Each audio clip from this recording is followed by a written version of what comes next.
Okay, so hi, my name is Elizabeth Grossi, and the title of my presentation is An Examination of Teacher Expectation and Prior Academic Performance, Race, Gender, and Socioeconomic Status. Prior to meeting students, teachers have access to students' demographic, behavioral, and academic information. Teacher-to-teacher conversations, PLCs, data meetings, and lots of data analysis occurs to ensure that teachers know their students prior to the beginning of the school year. Teachers process information differently, and whether subconsciously or consciously, teachers begin to make assumptions about students based on various factors. Teachers begin to shape their classrooms, their instruction, activities, and other experiences around the beliefs about their students. Students are subjected to these experiences, encounters, and expectations through schooling, which may impact their future learning and understanding of who they are and what they are capable of.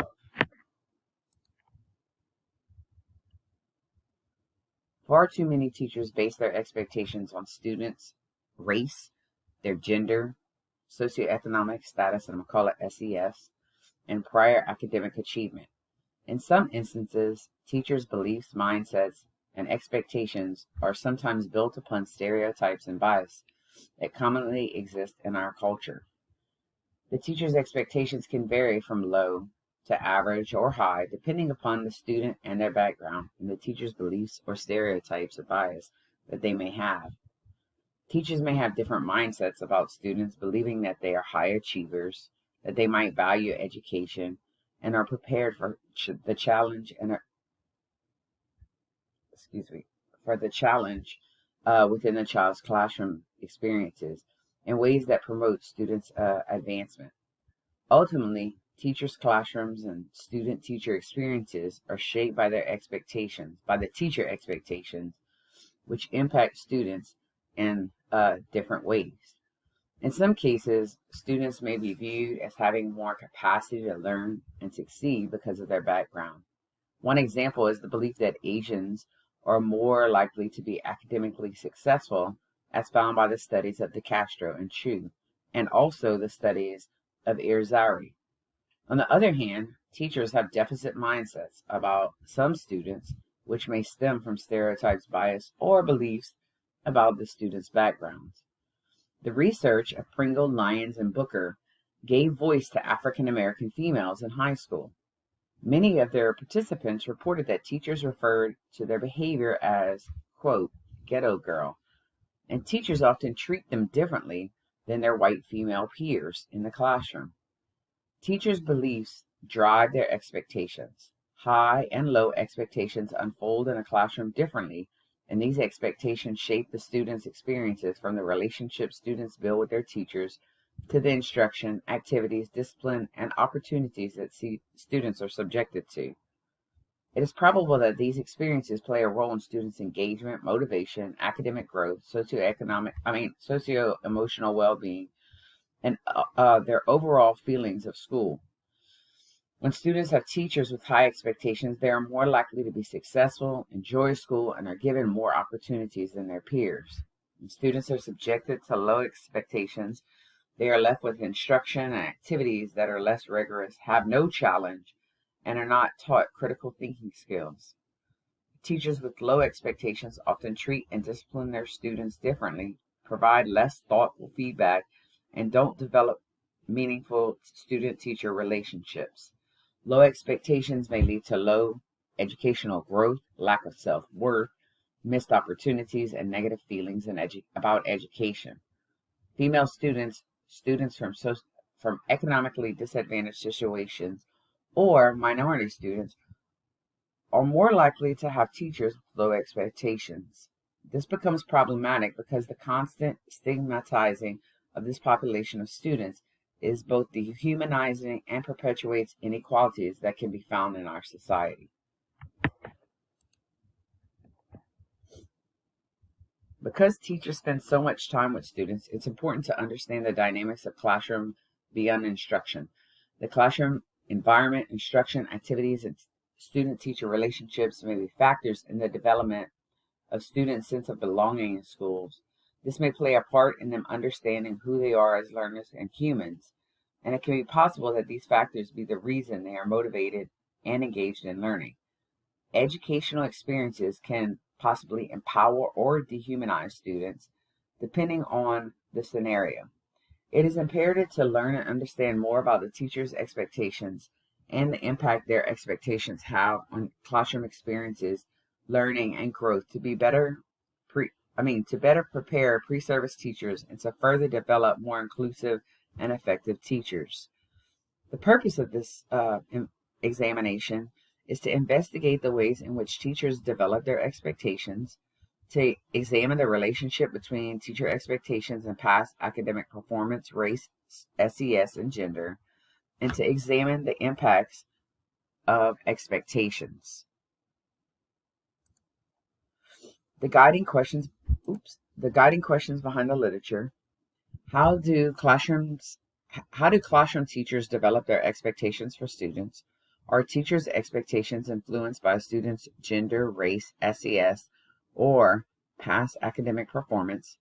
And do teachers' expectations influence instructional decisions? If so, how? And what are some positive and negative impacts of teacher expectations for students? In 1968, Rosenthal and Jacobson identified the Pygmalion effect, or self-fulfilling prophecy, as a phenomenon that describes the process in which students fulfill the expectations of their teacher. Rosenthal and Jacobson found that teachers have expectations for students and then shape their classrooms and instruction to align these expectations. Students are subjected to these expectations through their classroom experiences and interactions, and these expectations become fulfilled when students shape their own behavior and beliefs to be parallel to the teacher's expectations, thus causing the expectations to give birth and grow into actuality, causing a self-fulfilling prophecy. In 1970, researchers Brophy and Good introduced the idea of expectancy effects. Expectancy effects occur when teachers have differential expectations and treatment for students, which cause these teachers to behave and treat students differently. This consistent differential treatment basically illustrates to students that their expected behaviors and academic levels. If students do not reject this treatment or attempt to change it, it ultimately impacts the students' motivational levels, their classroom behavior, their student-teacher relationships, and their self-concepts. Over time, these expectancy effects will reinforce the teacher's expectations for the student until the student either rises or falls to the level of expectancy presented to them, which ultimately impacts the student's academic and other school-related outcomes. This literature review views teachers' expectations through the lens of self-fulfilling prophecy and expectancy effects. This conceptual model takes into account the past performance, race, gender, and SES of students as it relates to and shapes the teacher's expectation of his or her students. The straight arrows from these four components signify the direct relationship these qualities play on teacher expectation, as shown by research. In return, teachers shape the classroom climate and environment, classroom interactions, instruction, and experiences from these expectations, therefore have a straight line to illustrate the direct relationship. These experiences directly impact student achievement, thus having a straight line from expectations to achievement. Lastly, self-fulfilling prophecy is written lightly and in the background of teacher expectation and student achievement because while these processes are occurring, students are realigning their behaviors and actions to be more like the expectations, thus causing a self-fulfilling prophecy. At which this prophecy comes to life is dependent upon the student, the teacher, and experiences. Therefore, self-fulfilling prophecy is written largely across the entire process to show that this is always lingering and comes to life in the background of these processes.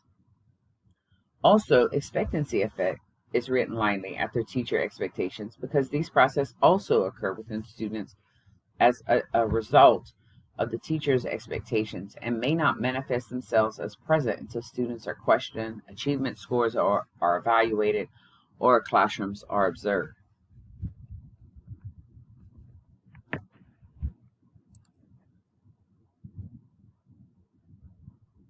Teachers, teachers establish their expectations for students based on various student attributes, including gender, race, SES, abilities, school labels, discipline records, or past performance.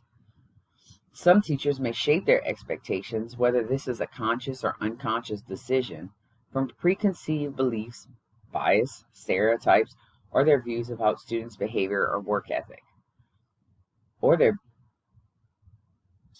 Teachers project these expectations to their students through the cultivation of the classroom and experiences. Instruction activities, feedback, and student-teacher relationships are all centered around the teacher's expectations. Teachers with low expectations tend to have classrooms that are exclusive and are not actually inviting to students. These teachers also don't allow for student voice, or teachers feel as though students are not prepared, unwilling, and unable. Instruction has less challenge, lacks rigor, does not allow for student choice, is generally slow-paced, and is more about skill and drill instead of critical thinking. These teachers may use ability grouping instead of flexible grouping and don't allow for student collaboration. Teachers show favoritism and discipline students unfairly. Teachers with low expectations create classrooms that are more oppressive, which may hinder students' growth and reduce students' opportunity for advancement.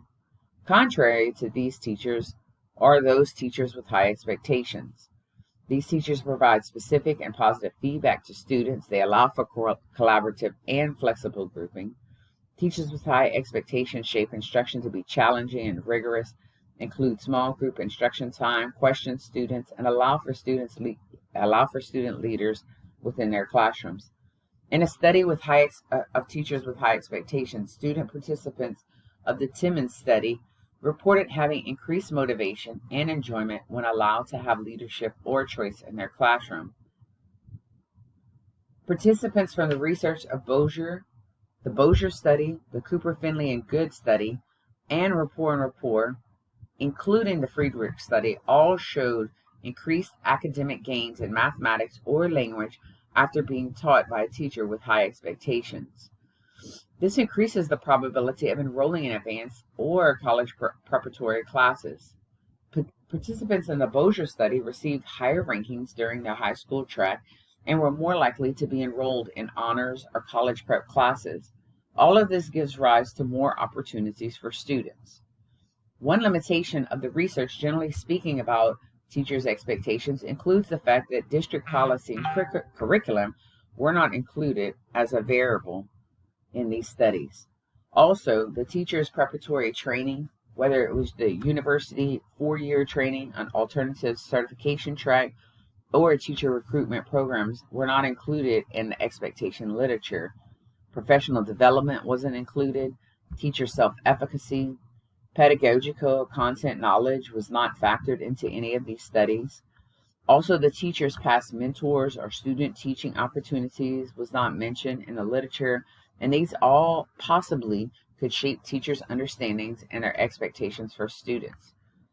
Few studies gave voice to students and none to teachers except through quantitative data.